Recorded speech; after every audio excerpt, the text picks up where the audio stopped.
10 Steps Further is a podcast designed to help you get 10 steps further along your spiritual journey. If you've been on your journey for 30 years or 30 minutes, if you believe in God, or even if you're not sure He exists, all we're trying to do is help you get 10 steps further. I'm Jonathan, and this is Jack, and we're just taking a walk. Why don't you join us? Welcome back to 10 Steps Further. I'm Jonathan. Jack's here with me, and we have a guest. Yay! Fanfare. That was fanfare. Yes. Would you like to introduce our guest? Hello, Talia. How are you? I'm great. How are you today? This is Talia Walsh. Now, before the podcast, Jonathan was geeking out, not because of your amazing story, but because you actually have the same name as his daughter. Yeah. I do. Yeah. There's not a lot of Talias in this world. Well, in Italy, I think there are a lot of Talias in this world. Is that right? They Yeah. love our name in Italy. Yeah, it's a very, I think it's pretty common. It's just, I remember when we named our daughter, I had an Italian friend. Oh, it's an Italian name. Is that Not your Italian anymore. accent? No. It's actually- Was that it? I wasn't gonna mock an entire country, so I did my own voice. Did you know Talia is actually Greek? Really? It's not Italian. Really? Yeah. Wow. Talia just put you in your place, I buddy. guess so. And you were named after... Talia Shire. That's right, from Rocky. Yo, Adrian. Which got tons of points with Todd Durkin, I'm Oh sure. yeah, right. If you have listened and you have heard, actually this week, which will be about 6 weeks later, but Todd Durkin's podcast came out. He's been with us several times. Yeah. And Talia and Todd are connected. They're both in the fitness world, right? Yep. Okay, Talia, tell us a little bit about what you do. All right, Yeah. like what's your job? So my job is owning a specialty fitness studio and wellness center in a really small town outside of Scranton, Pennsylvania called Jessup, PA. And we do specialty fitness classes, nutrition and wellness coaching. We do kids fitness, yoga for athletes, paddleboard yoga, corporate wellness. Paddleboard yoga. That sounds awesome. Like yoga on the on water. paddle boards? On water, I can't even yeah. stand on a paddleboard without falling off. Like if there's Yeah. a little tiny, if it's not on dry land, I can't stand on the thing. Yeah. That's Oh, awesome. that's fantastic. How long have you been doing that? I've been in the fitness industry for almost 15 years, but we've owned the studio it'll be 3 years in July. That's right. That's right. And just moving into your new facility, right? I'm in the middle of the process of buying a church to turn into a second location for the studio that was built in 1888. So it's 125 years old. Super cute. great. That's going to be awesome. So great. I have confirmed with Talia that she is not forcing the church out. She told me that beforehand. They're closing and you're moving in, and it's fantastic. Did you grow up in church? I did. She did grow up in church. Mm-hmm. Wow. Well, Talia's here. She's actually out on the West Coast. She's a vocalist. She has this great CD, but her story is really amazing, and that's what brought you out here. And our friend Larry's in the background. Just say something, Larry. Shout it out. I'm alive. I'm here. We're having a great time. We'll see All how- right. we'll Yeah, boost well, I that, was make sure doing it comes that. through. Go this way. You'll see all this on video later. And he connected us because she's really connected with Todd. I almost want to see if she can do the line. Do you think she'll do the line? At the end? No, right now. Like, get your mind right. Oh, yeah. In the Todd Durkin voice? Yeah, can Talia, Yeah, think you gotta Talia can try. do the Todd Durkin voice? Yeah. I don't know. Can I do it justice? Let's try it. Nobody can, but that's what you got to try. Get your mind right. Todd will love that. I love it. Get your mind right. Gotta put that on somewhere else, too. That's Somewhere, gotta be... yeah. We'll lead with that and all of Todd's friends. So our podcast topic today with Talia in studio is get back up. Because over and over and over, you have had to, in your life, get back up. You've had to pull yourself back up. And even as we're in the studio, learning even new things about your life that have happened to you. So why don't we just start from way back? All right. Let's go way back to when you were just second grader? You started Yeah. playing violin? I did. I started violin in second grade. I lived near Philly, and we moved to Scranton to be closer to family, and did music. And I was a little bit further ahead just because they start you so early. And when Right, you're in because Philly. there's absolutely nothing to do there. And we I played so much. I had a trainer, and I played in orchestras, and I played with local colleges, and I played. Wait, how old were you? I was in middle school, elementary school. And you're playing with colleges. with like different orchestras and such. But I practiced so much, probably 3-4 hours a day, that I wore out the muscles in my hands. So I couldn't hold pens, I couldn't write, and so I had to do physical therapy for 3-4 months just to build. I didn't know that that was a overuse of muscles like it is was in this fitness. just personal drive, or were your parents just- like, you need to be the best in the it whole was world? just personal. I sat Really? in the room and played, and I was a music nerd, so I didn't have any Wow. friends moving back to Scranton. Right. So I played a lot, and I couldn't play, so they put me in chorus in 7th grade. You couldn't do you play now? I do. You For st- weddings. You'll play usually. for weddings. Okay. What do you play? What do they ask you to play? Usually like canon and D. Okay. All right. Is Do you- Is a man's desiring. Usually when the bride walks in and Oh, the bride yeah, walks out, I'll play. yeah, it's good. And then I sing for the rest of it. So I Wow. don't sing and play at the same time. People ask that a lot. Do people do that? Yeah, That's it's kind of not not a very big thing. easy. Yeah. Yeah. It's No, because your yeah. head's tilted to the side, and then you're trying to play and sing. So Right. I got put in chorus instead, and So but you did. You lost your ability to play. Mm-hmm. You know, Wow. and on the fast track. Well, I don't know if is there a fast track. Seems like a really slow track actually to be, because you're in a room all the time, 3-4 hours playing violin, but you're playing with colleges. Certainly, there could have been opportunities there. No Yeah. question. Yeah. Right. I mean, it's hard to think 8th grade what would have happened, but in a lot of ways, that was kind of taken from your life at that point, right? Yeah. So you had to get back up, and you were thrown in choir. Yep. And they made us try out for the school play, which that year was The Clowns. So I That sounds the, terrible. That sounds creepy. Yep. There's a school It play was. called The Crowns. The Clowns. Stephen King wrote it. Yeah. And I landed the lead role as Rosie the Clown Okay. in the play. And my mom's like, she can't sing. So apparently I could. So I've discovered singing in 7th Wow. grade. Oh my gosh, Rosie the Clown. Mm-hmm. I bet you that you still know some of those songs that you sang in 8th grade as Rosie. Is that right? I do. They're still on VHS tape somewhere. Oh man, Mom's I house. That's know. gotta I make its want way to the internet. I know. If I thought she would do it, I would challenge her to sing. part Right. of I'm her trying Rosie to the Rosie Clown. I'm the trying to Clown. remember the words, but yeah, it was embarrassing for sure. But that I started singing for church right down the street from our house that year, and then I've sang for church ever since. Wow. With sometimes on and off. And you didn't put that church out of business, just this new No. one. Right. Right. No, there's still a church. Okay. All right. So starts when singing. Didn't now there was a. I'm not sure. I want to make sure I get all of this in order, because singing was taken away too for a time, right? In 10th grade, I was practicing for the school play, West Side Story, and I ruptured a blood vessel on my left vocal cord, and I lost my voice basically for almost a year. I wasn't able to get my voice back, and we were trying to figure out what happened, what was wrong, because I just thought I had laryngitis. And I went to a specialist back in Philly, and my mom Yeah. drove me there every 10 days for almost a year. And I Wow. had to relearn how to speak, because I'm very soft-spoken now. My vocal cords don't close all the way because it's permanent paralysis. So I had to relearn how to sing and relearn how to do all that. So I ended up going to college for speech pathology because of You did. that. Wow. Yeah. And graduated and did a 4-year degree, and then got put on a waiting list, and then changed degrees to exercise physiology, which is what I do now.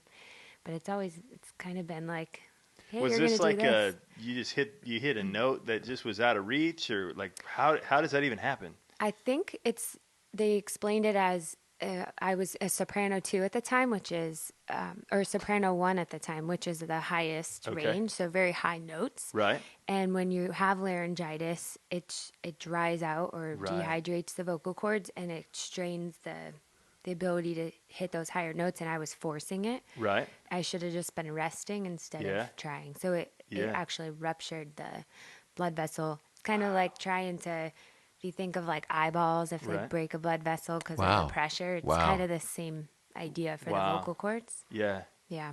That's intense. The reason Jonathan's asking these questions is because we have this other coworker, Chad, and we would love this to happen to him. We would love it to happen. Actually, yesterday, so I was at the beach yesterday. That's a terrible joke. Yeah, That's a horrible situation. Moving on. That was really mean. No, but I was at the beach yesterday with my kids, and we were throwing the Frisbee around.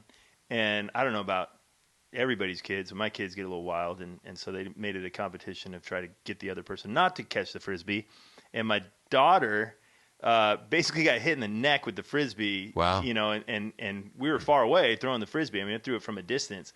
And we're just like watching her reaction and realized she's not okay. So we went running over to her, and she was kind of out of breath for a minute. And then she was all right. A few minutes later, she was all right. And then we're sitting around a fire pit, and she's crying. And my wife's talking to her. I was like, "What's wrong? Is she still hurt?" And she said, "No." And she was fearful that it was going to affect her singing. Yeah. It was the craziest thing. I was like, "No, you'll be all right." Like, you know, I've been throat stomped so many times. Like, you can keep going. Right. But no, I mean, it's just a wild thing to have that kind of, that's her most precious possession. Yeah. Because she's a singer all the time. You're in 10th grade and you go through this. Yeah. I mean, how? Well, what's going through your mind at this point? I think initially it was confusion and frustration. No one was able to kind of, because it's not very common, and it's hard to find. So you can tell Talia that Talia said, if that does happen, there's people that can fix it. Oh, good to know. That's good to know. But I think you think like, oh, I'm gonna be a musician, and you want to be a musician, and then you want to be a famous singer, and I always sang for wedding bands and traveling bands, and in 2007 I was like, oh, I'm gonna audition and I'm gonna sing and try out for American Idol, and there's always been times where I think I'm gonna try to be famous, but it just never works out that way. Yeah, but it's that thing. Right. You know, I think generally speaking, this is just my feeling. Most of us, when we think of making a difference, that's how we think of making a difference. We want it to be big. We want it to be noticed. We want people to recognize us. We want to, whatever it is, reach the top of. And some people, it might be singing or dancing, whatever. But there are other people that just in their business, they want to reach to the top. And man, I just have learned over and over and over again, our biggest impact is on the one person, you know, on that other person. If I were to ask you, you know, who has made the biggest impact on your life, my guess is it's not a millionaire and it's not somebody famous or a professional basketball player. It's none of those people. It was some random teacher or somebody that really believed in you. That's how we make a difference. But I totally get it, because I, you know, as a worship leader, you know, it's how many people are liking your videos, and, right? Yeah, I mean, you get that sense of, you know, I had this thought today. I don't know if it's just something I'm playing with in my mind, that the thing that people almost seem to value more than anything else is to be impressive. Like, they want to impress people. It's like the most important thing. And so we all are out there trying to impress everybody, but the one who wins is the one who's impressed. Right? I mean, the one who, because that's the person who can give what everybody else is looking for. So the one who can give a little bit of, you know, just a little bit of encouragement or a lot of encouragement to somebody who's just trying to do something of value, that seems to be the person who kind of wins in a world where everybody's just, hey, look what I've got. You're trying to get on to the top, and I've kind of made this change, or at least tried to, in my life. It's hard to let that die. It really is. But I feel like I want to get people on the stage, or be the stage for other people, rather than be center stage. Yeah. Right? Yeah. Well, I mean, if you just took your life up until you're in 10th grade, those are some pretty major, you know, you had to battle way more than most kids at that spot, right? Yeah. I mean, I guess I don't know any different. So it's hard when you compare yourself to other kids who have more, or their family life's different, or they're a lot further than where you think you would be. Right. Even now, today, I could say the same thing. Like it's hard not to compare and not to Sure. be judgmental or jealous of Right. other people. Right. But it's what looking back, it's almost like, okay, I always think of it as the Wizard of Oz, the Yellow Brick Road. Yes. There's a lot of times where, like, you think if I took a step, then that yellow brick lights up as I walk. Mm-hmm. That sometimes I'm doing certain things. I'm like, why am I doing this? Or why did that happen? And then a year down the road or 10 years down the road, I look back and then those yellow bricks kind of light up like, that's Right. why I did that. That was the reason that I invested the time or lost or suffered Right. or went through that trial. It helped. The brick starts to, the road Yeah. starts to kind of all come together. Yeah. Yeah, Chad made a really cool statement in our last podcast where he said he often will tell people, if you haven't seen good come from your pain, you just haven't waited long enough. Mm-hmm. And often true. that's the case. It's just there's a lot of times there's a huge gap in the middle. But Okay, I found a verse. yeah. I found this in the Bible, actually. Check this out. a good place to find I a verse. saw that all toil and all achievement spring from one person's envy of another. This too is meaningless, a chasing after the wind. Right? right, You know, how much of that drive is because we want what somebody else, we're comparing ourselves to somebody else. right, And yet God he's writing the story. yeah, It may not be a famous story, right, but he's writing it in our lives and helping us to. yeah, Well, okay, so those, if we just took those, but I think the reason why you were just interviewed on KUSI, Yes. correct? And we have a CD that we're going to be talking about, which is called This Year, right? And the song that is on here, we're going to talk about that too, Away for Christmas. It's getting some play, and it's amazing. But there's I'm jumping ahead. This is all the good that has come. But there was a really low point. So why don't you tell us about it, Talia? Yeah, so I mentioned I switched degrees. So when I went home, I had to go home and do all my prereqs to switch degrees. So I had to do all my anatomies and all that. And that summer I met a really awesome guy named Jan. And he was like the bad boy. My mom's like, oh, no. Oh, you went out with a bad boy. Now we know something just a little bit deeper about But he Talia. wasn't bad at all. Just the persona. He was a single dad, covered in tattoos, motorcycle Yeah, rider, right. worked in an auto body shop, was in the army, that kind of thing. And we got very close very quickly. But we were together all through my grad program, and about halfway through, he decided he wanted to do a last tour before he retired because he was supposed to retire. Yeah. And he volunteered for a mission to Afghanistan, kind of before Afghanistan got as heated as it is now.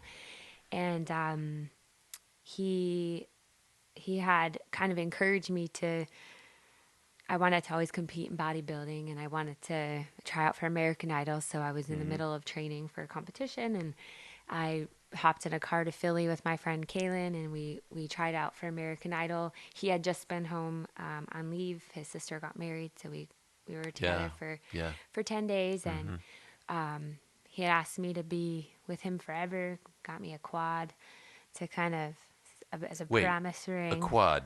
Four-wheeler. She got, man, nothing says I love you like a quad. could buy a ring, but for the same price, I could. That was basically, I could get you a ring. Did or I you could see get how you we a got quad. here today? Did you notice Did you notice the scooters in the parking lot?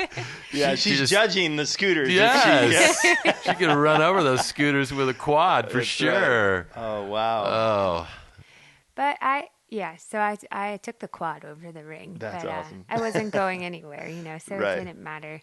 Yeah. But I tried out for American Idol, so I stood in line for 3 days. Wow. Which was kind of neat because Afghanistan is 8.5 hours ahead. Right.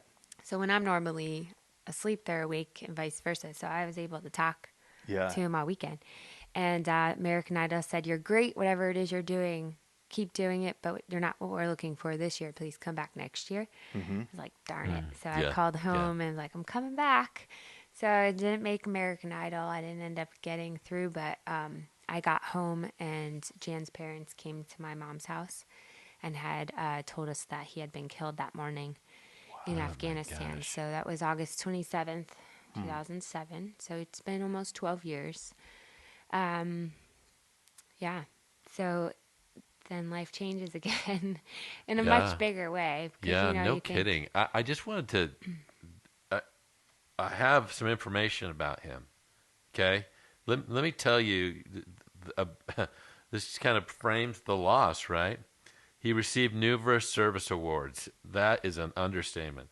Bronze Star, Purple Heart, National Defense Service Medal, Army Reserve Components Achievement Medal, Armed Forces Reserve Medal, Global War on Terrorism Service Medal, Global War on Terrorism Expeditionary Medal, Armed Forces Expeditionary Medal, Overseas Service Ribbon, NATO Medal, Meritorious Unit Commendation, Army Good Conduct Medal, Pennsylvania Army National Guard Recruiting and Retention Medal. I mean, my gosh, it's just, the list is just forever long. But the list of those medals don't even begin to describe who he was in your No. life, right? He was not about the medals. Like, even if he had to put on his dress uniform and he didn't want to wear the medals, it wasn't about the recognition or he did what he had to do. He was a great soldier. Any officer or fellow soldier you ask, he was a great soldier. Yeah. You know, but he was a great father, and he was a great son and an awesome brother and an awesome partner and Yeah. an amazing friend. And yeah, so it's Wow. sad. It's more, you know, I don't think he would ever change what he did that day or the decision to go. You know, he saved a life of Cody, and Wait, I don't understand that. Well, tell me, he explain had to me. passed with 4 other people, but he had died saving somebody else and protecting him. I was in San Diego 3 years ago visiting, and when I got here, I found out Cody had died of a Oh, heart my. attack. But it gave him 8 years to be with his daughter, and I don't think Jan would do anything different. I don't. Yeah. You know, we all believe that, and you know, that was God's plan. Sometimes it's like, well, what for or why, or Yeah, right. it's not something. It's something you fear as a significant other or as a parent, as a family of someone who's serving. It's something we all fear. That's. And Jan's whole saying was, "No worries." Like, "No worries, babe. It's gonna be fine." I'm like, "Well, that's easy for you to say, Right, but it's yeah. easy to worry." And then you're like, "Well, did it happen because I was so afraid? Did I make that happen?" You think of like The Secret, the book, whatever you put out in the universe is what happens. Did I cause that?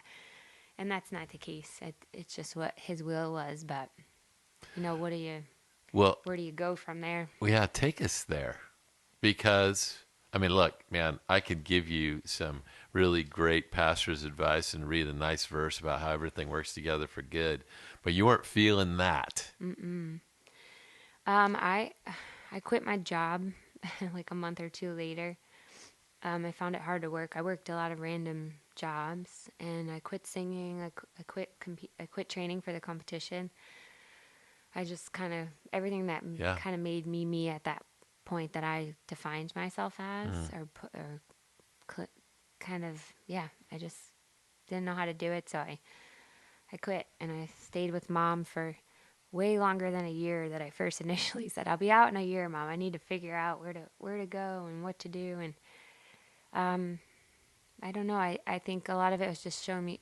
I always talked to Jan rather than God. I think in the beginning it right. was more like, Jan, just show me Uh-huh. what to do, show me where to go. What am I supposed to do with it? Right. And then I had to turn to God, and I think that was the point where it's like, okay, it all kind of came together.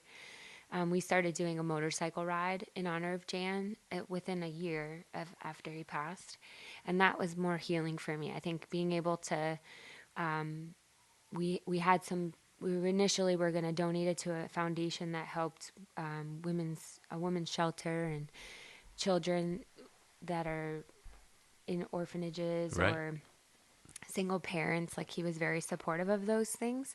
And at the same time, Afghanistan started to get worse, and we had more casualties in our area. We had soldiers who lost their leg, lost their arm, lost both legs within that first year. And so we said, okay, well, we'll use the money for that. We'll use the money for the family to travel to Walter Reed, to be there during their 2 years of rehab, and we'll get them care packages. And then over the years, that slowly started into, we'll help build an adoptive home for our first recipient, and his name was Earl, and we'll use it for Operation Homefront to do emergency financial assistance. And it's grown over the years. It'll be 12 years this September that we've done it. But I get phone calls probably every other week we're kind of like the local emergency fund for the Veterans Affairs and the VA hospital. And we do stuff locally, but there's a huge need. And I think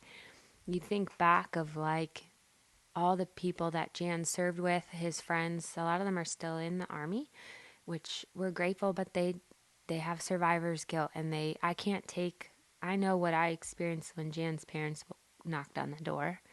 I can't imagine having been in the other vehicle next to them, watching their friends get killed. I can't imagine the guilt of not having been there, thinking like I could have did something for it to be different. Right. And a lot of them struggle with that, and they end up not being able to work, or they're with PTSD. And it's the other side of war that people don't understand. Is like, we're, as a Gold Star family, as someone, even not as a Gold Star family, as someone who's serving, we're really on the other side of war. And it's a whole thing a lot of people kind of forget about. You think of like, we just celebrated Memorial Day. Memorial Day means something completely different to me than it did in Memorial Day 2006 compared to Memorial Day 2007. It's completely different, so it's just more of the ride was something that we could do something positive out of something negative, but me investing that time and energy and being able to give the check or give the gift card or pay that bill so that their power doesn't get shut off, that makes me feel better. But sometimes it's like, ugh, like there's so much that you could help with. There's too much that needs help with, It feels like the easy answer is get up, start serving somebody else. I get it. And that's great. And you are doing it. And $250,000 has been raised through this ride. Only downside of that is I don't think scooters could make the ride. Right, Jonathan? But the easy thing is say, just get up, start serving somebody. Listen. Death is not natural. It's not something that we were ever intended. When God created the earth, he didn't create human beings to die. And it was our decision that brought death on this earth. And it's our decision that brings death to our planet and pollution and all of those things. And there's just in this world, there will be a certain amount of grieving. And we will all experience it. And, I lost my mom this year. I didn't know how to grieve, but everybody that told me said, don't cheat that. And I know that there are people out there that have gone through difficult things. And we want to tell you get back up, right? We want to tell you start making a difference in the lives of somebody else. But you know what? To live in that sad a little bit too. Well, and you had said that you told your mom, I'll be out of here in a year, and you stayed way longer. Way longer. What does that mean? How much longer? Like 6 years longer. Yeah, right? I mean, that's what you're talking about. Like, Right. it's like, this isn't like, okay, this will take me a year. Like, there are things that you will go through in your life that it may take you the better part of a decade to get on your feet again for many, I mean, I remember when my mom lost my dad, she said, I didn't want to get out of bed. And the only reason why I did is I had 3 kids, or 5 kids. I don't know how I forgot 2 of my siblings. But it's like Brian Regan's line. I got 3 great kids and 2 other kids. Yeah, right. But I mean, that's just sometimes you're literally forcing yourself through every day. And like I remember that was one of the things my mom always told me is you don't get over it, but you do learn to live again, and it's almost like a new normal. Like, I didn't have kids. Jan has a son, Jacob. He was 8 when his dad died, right, and he's 20 now, which is crazy. Wow. Yeah. But I didn't live with him, so Right. I still kept the routines we had, and Yep. and I almost kind of wished that I had more time, more of that Right. that. You know, I think Yeah. my grandmother lost my grandfather about 2 years later, and my family's looking at me like, what do we do? I'm like, well, Right. I don't know. I didn't have 4 kids. Like, Right. they were Yeah. married for decades. Like, Yeah. I'm like, I don't know. Like, Yeah. I can't imagine anything harder than going through that. Like, to Right. me, that's the worst thing I've ever Yeah. been through. And everything else seems like a breeze compared to that. Right. It's like, oh, well, I've been through worse than that, so I'll figure it out. But Right. I think our friend Scott had died with Jan, and his wife Leslie had 2 kids, and their youngest just graduated high school Wow. this week. And now it's like, okay, now both of her kids are gonna be gone, and now it's 12 years later, and It's a now whole she new- has yep. to grieve. And Right. yeah, I think Yeah. it's finding something to. I feel like people struggle with that, Mhm. whether they lost someone or they haven't. Right. They have a hard time finding a reason to get up, and Yeah. I think it's on us to Mhm. figure out something worth getting up for. Right. I think the ride for me was what motivated me to do, because I wanted to be able to help, and I felt like it would make Jan proud to be able to help in a positive way. I feel like he would say, "You don't need to do that. Right. Like, you Right. don't need to do that. Like, it's okay. Go move on." And he always just wanted me to be happy, and he shared that with me prior. Right. In just in case, we had a lot of those deep conversations. I'm like, why are we talking about this? Right. But I'm grateful for Right. them, because it gave permission to be happy. It's hard. It's hard to do that, and you feel guilty. And I talked to Jan's parents before I came out here. Just out of like, I feel bad, like, and it's not about me, and it's Right. not. It is about Jan, but it's more the message of he did what he felt he was supposed to be doing, and Right. if that's what happened, having done it, that's okay, because he was doing what he was supposed to be doing. He was Right. using Yeah. what he was good at. And so if that means, I share that loss. Everybody goes through loss. And I always say, if we all put our problems out on the table, we'd probably take our own back Right. at the end Yeah. of the day. Wow. Yeah. It's, people always have it worse. And I've met a lot of women where I'm like, gosh, Right.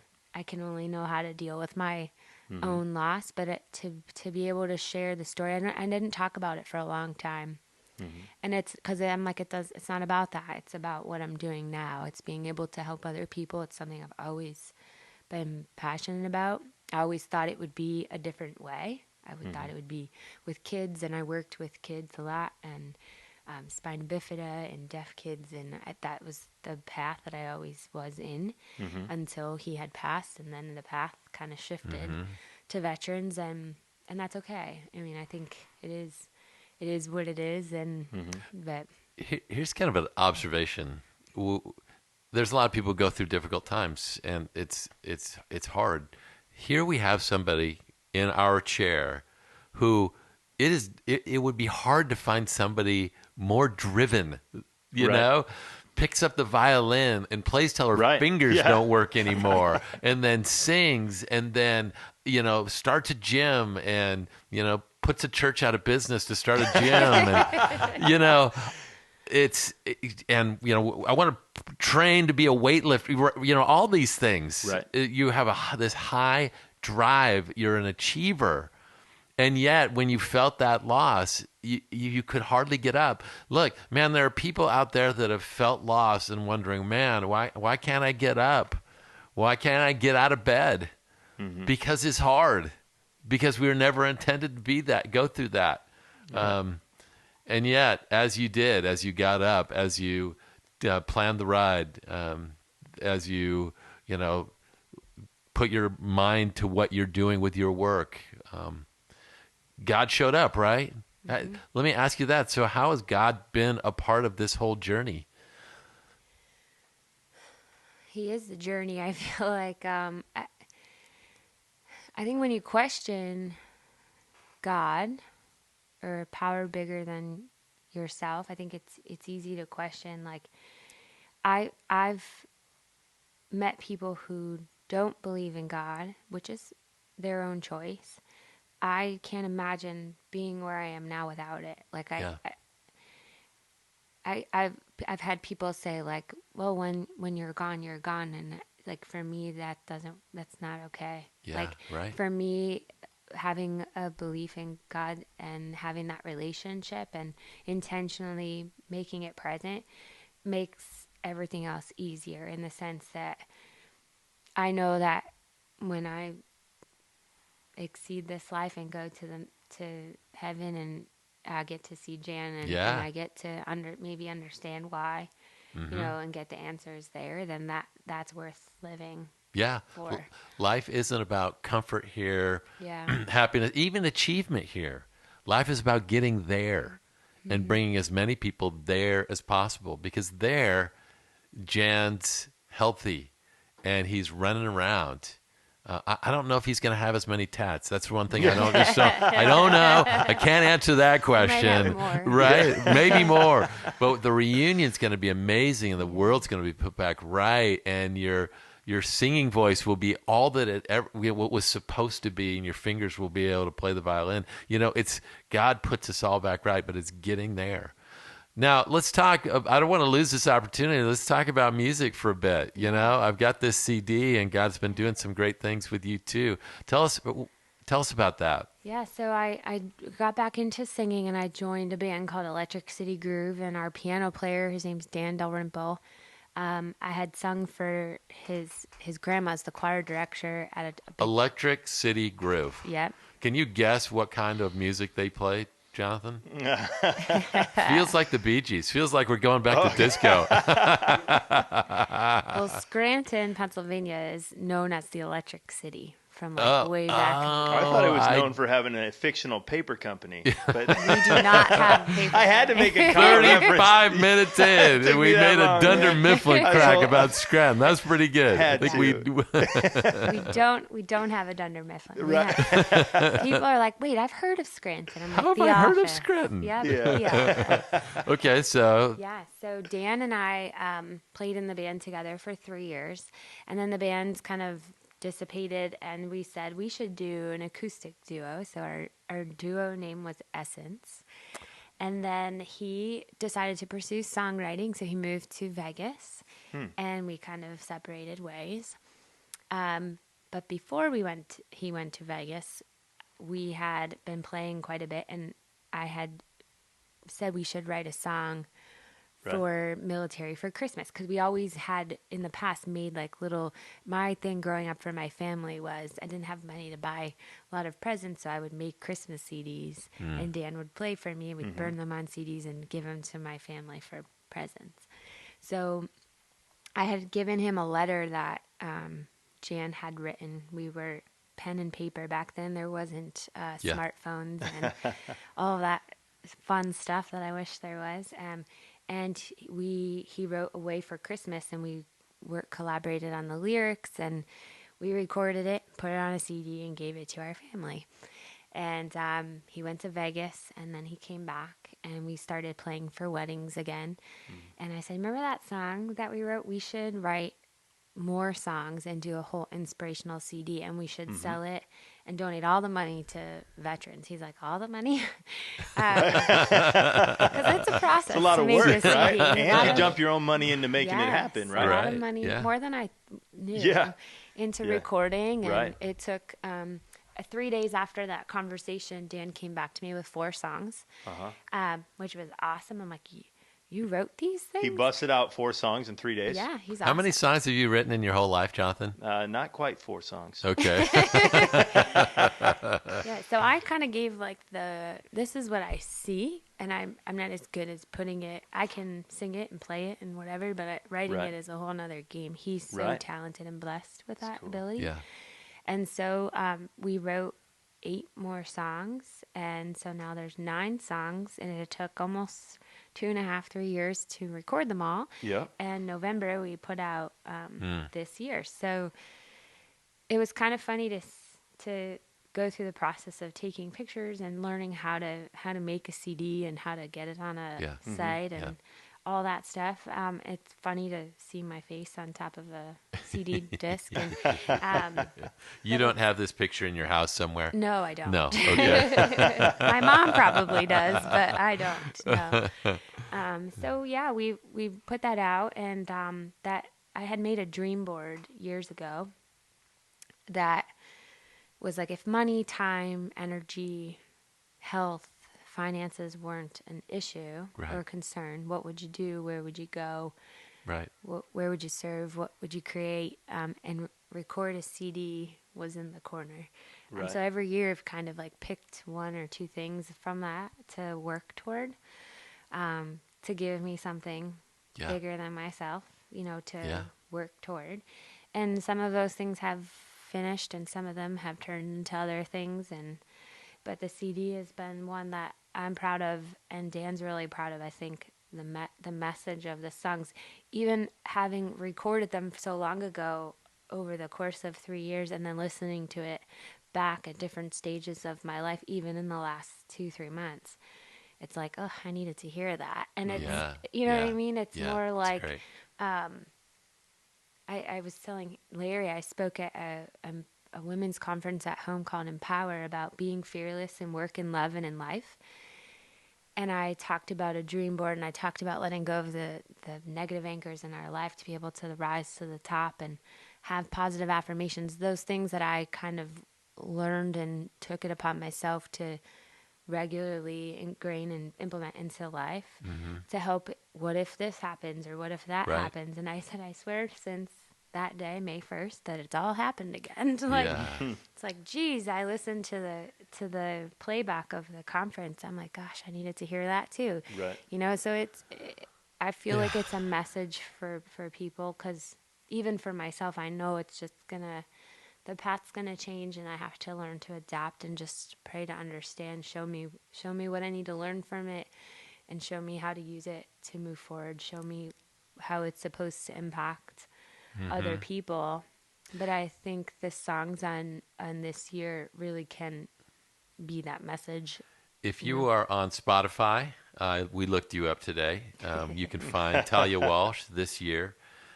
If you spell her name right, you will not have a problem. And I would recommend that if you have somebody who's in the military, that you start with song number 5, Away for Christmas, which is really kind of how it all got started.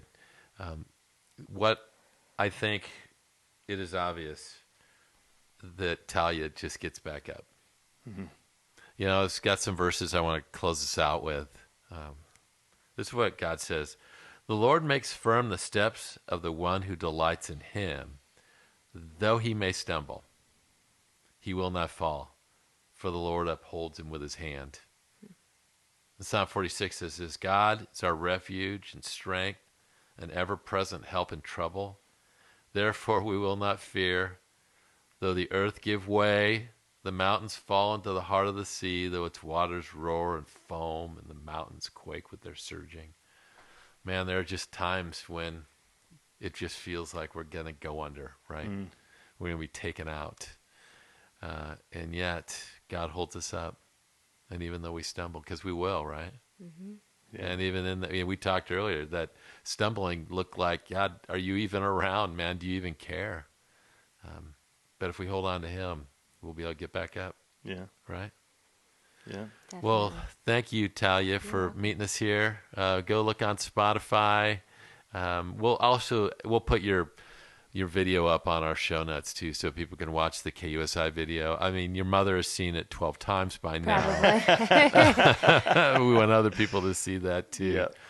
So That's great. thanks a bunch.